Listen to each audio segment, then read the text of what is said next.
Hello, my fellow YouTubians. I'm in St. Petersburg, Florida, visiting my dad, who has moved down here.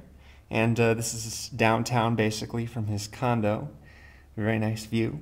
And making this video because both of us have an interest in movies, and we have both seen Watchmen, so we're going to talk a little bit about it. And you said that you liked it.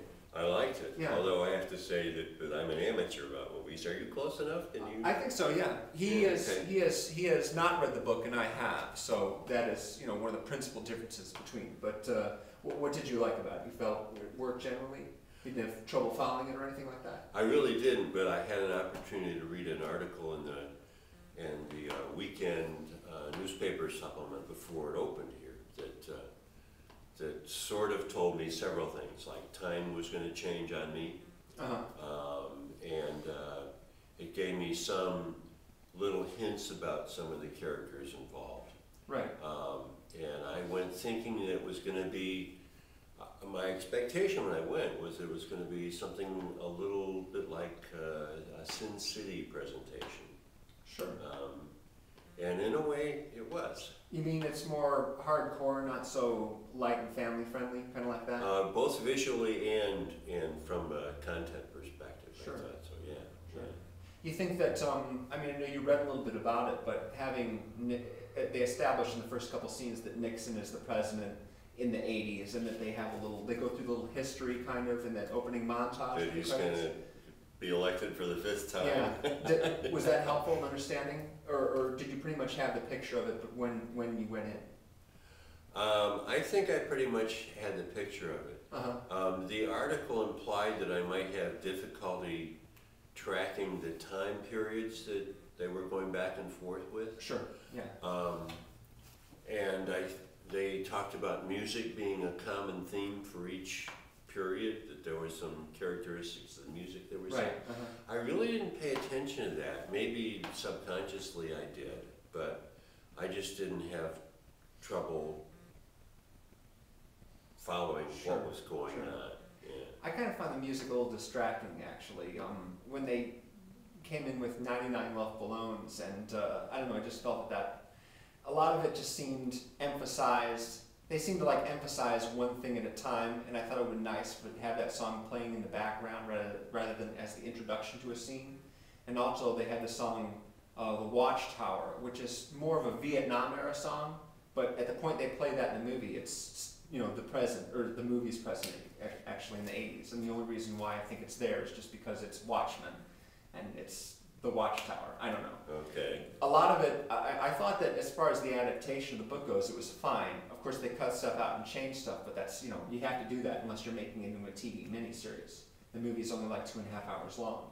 The big problem that I had with it is that the pacing of it, it just didn't move enough. It would have, I think, been a lot more enjoyable if it moved along at a faster clip. Now, since I've already read the book, since I knew what was coming a lot of the time, maybe that was just me kind of going, let's get on with it, let's get to this point. But I really felt like, as far as just directing the scene goes and editing, it could have been moved a little bit. And I'll give you one example, and that is when Rorschach is in prison and his 2 companions are about to take him out, he goes in the men's room to kill the gang leader, the short guy, and it's that just takes much longer than it has to. The door swings back and forth several times as you see him slowly walking towards the guy, and then they're finally walking away. There's a long pan back over the door as we can see the blood seeping out. And I just thought, all that could have been done so much more quickly, That's interesting. That didn't bother me at all. The thing that bothered me, the thing that I didn't think was necessary at all,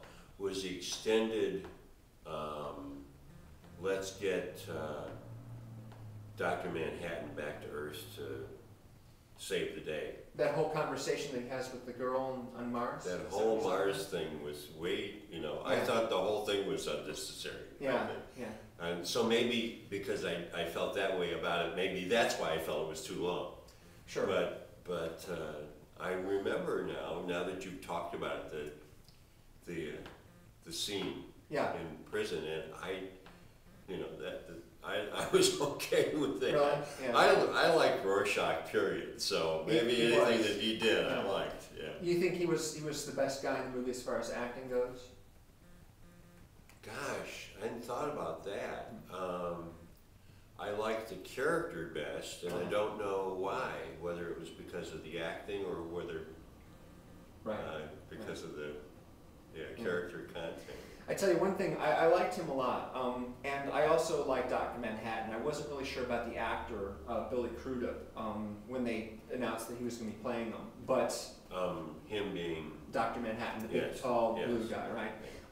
But I tell you, my favorite section of the book is the scene where he first arrives on Mars and is sort of going through his whole life and the acts and everything. Yeah. I really like that scene. Really? And so I was really looking forward to that scene in the movie, and it was a great scene. I really thought that scene were like gangbusters. Yeah. Well, part of it was the music. Philip Glass did the music for that piece. It's from another film, and I really liked that music. But just, it was very effective, I thought. And I really liked him as well in the part because he speaks. He's very soft in the way he speaks, detached. And I thought it would be kind of nice to have kind of a big, strong, booming voice like Russell Crowe. I thought Russell Crowe would have made an awesome Dr. Manhattan, but he worked out really nicely. So that I thought was positive. And I thought, I mean, a lot of people, I've read a lot of complaints about the acting, but I don't really have a problem with the acting. I have a problem with the way that the actors were directed.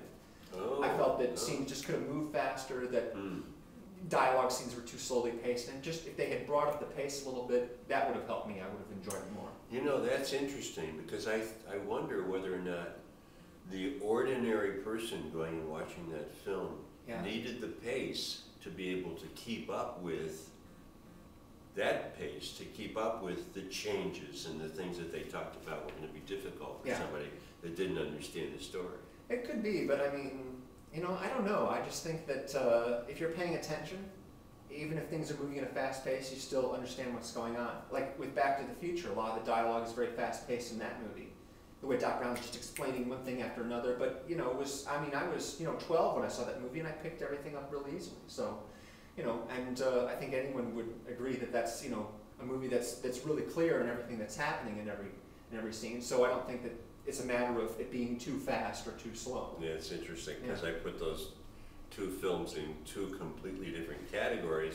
One is lighthearted and, you know, anything goes, and I mean, it's like the conversation is like the Ghostbusters conversation. Right. I mean, it's like fast-paced technical stuff that doesn't matter a bit. That doesn't. So. Yeah, it doesn't matter so much in that movie. Yeah. Good. Okay, great. Well, that's what we thought of Watchmen. Thanks for watching, and we'll see you next time. Take it easy.